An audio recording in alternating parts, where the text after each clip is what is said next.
Selamat pagi semua teman-teman. Semoga dalam keadaan sehat selalu. Teman-teman pernah tidak menyadari fenomena terkait penggunaan AI yang berlebihan di kalangan kita sehari-hari? Sekarang dengan hadirnya AI, kita selangkah melupakan tanggung jawab kita sebagai manusia dan menyerahkan tanggung jawab kita ke semua untuk diselesaikan oleh AI secara instan.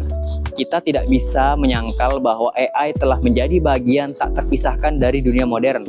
Dalam konteks pendidikan, berbagai platform AI seperti ChatGPT, Grammarly, Quillbot, dan aplikasi AI hanya telah menjadi teman belajar baru bagi banyak mahasiswa. Namun pertanyaannya adalah, apakah kita sudah terlalu bergantung pada AI?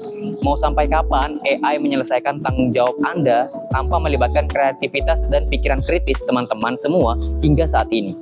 Perkenalkan, nama saya Rangga Saputra, dan pada hari ini saya ingin menjelaskan sekaligus mengajak teman-teman semua untuk merefleksikan kembali fenomena yang semakin familiar di kehidupan kita semua.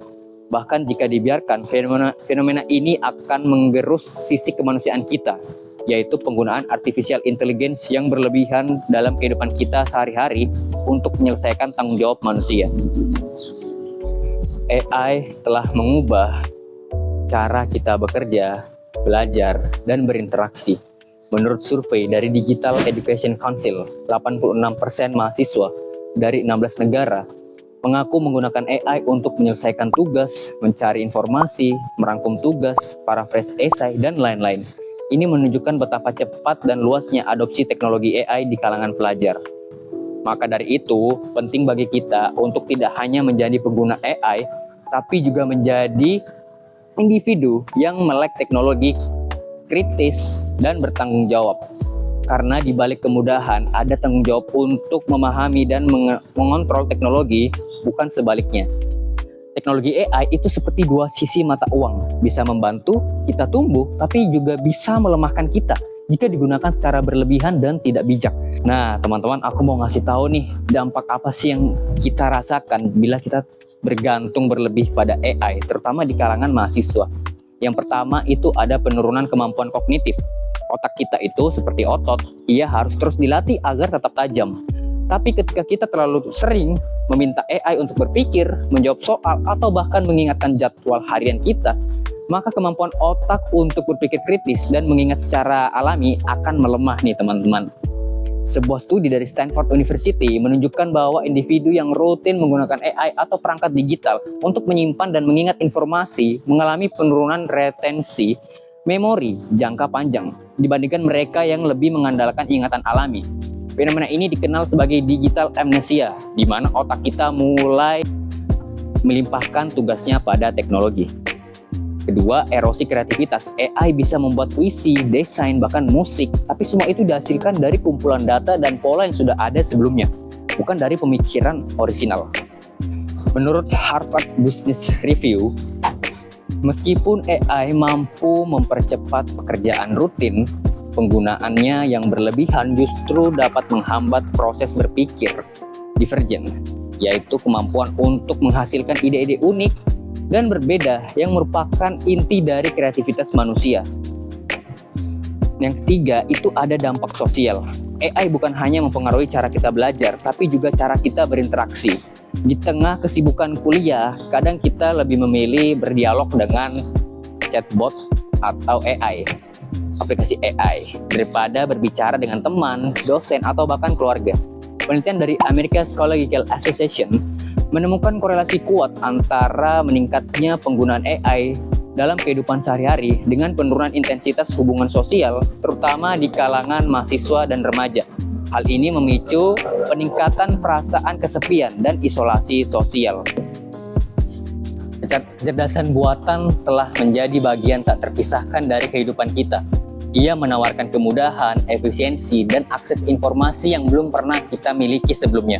Namun di balik segala manfaatnya, tersembunyi tantangan besar, terutama ketika kita mulai terlalu bergantung padanya.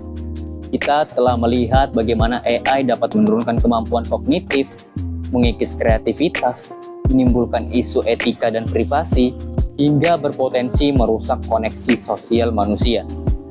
Semua ini bukan untuk menakut-nakuti, tetapi untuk mengingatkan bahwa penggunaan teknologi harus diiringi dengan kesadaran dan tanggung jawab. Saya tidak berada di sini untuk mengatakan bahwa AI adalah sesuatu yang buruk. Justru sebaliknya, AI adalah sebuah inovasi luar biasa dengan potensi yang besar untuk mentransformasi cara kita hidup, belajar, dan bekerja.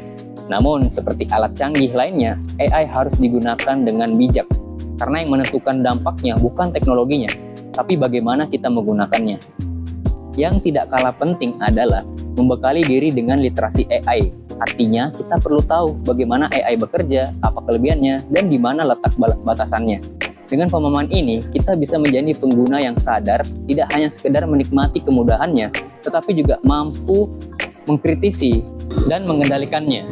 Karena hanya dengan pemahaman yang cukup, kita bisa membuat keputusan yang bijak tentang kapan dan bagaimana menggunakan AI. Pada akhirnya, AI bukanlah musuh, ia adalah alat, dan seperti semua alat, ia bisa membantu atau membahayakan, tergantung pada tangan siapa ia digunakan. Teman-teman sekalian, kita hidup di era yang luar biasa, era di mana teknologi, khususnya kecerdasan buatan, membuka pintu menuju hal-hal yang dulu hanya bisa kita bayangkan dalam cerita fiksi ilmiah. Namun, di balik semua kemungkinan baru itu, ada tanggung jawab besar yang menyertainya. AI, secerdas dan secanggih apapun, tetaplah sebuah alat.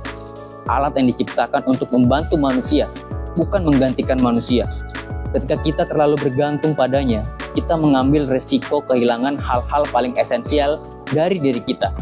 Kemampuan berpikir kritis, kreativitas, empati, bahkan kemampuan untuk terhubung secara sosial dan emosional satu sama lain.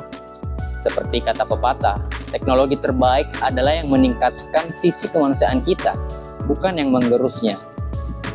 Itu dia teman-teman, penjelasan dari saya, Rangga Saputra, mengenai penggunaan AI yang berlebihan di era digital ini bagi kalangan mahasiswa. Teman-teman, ayo bersama-sama kita meningkatkan literasi digital AI kita, bukan hanya kepada AI, tapi kepada teknologi-teknologi lainnya, supaya kita mengerti etika, batasan, dan privasi pengguna. Itu dia yang dapat saya sampaikan. Mohon maaf bila ada salah kata dan ucapan yang menyinggung. Saya Rangga Saputra, izin pamit undur diri. Terima kasih.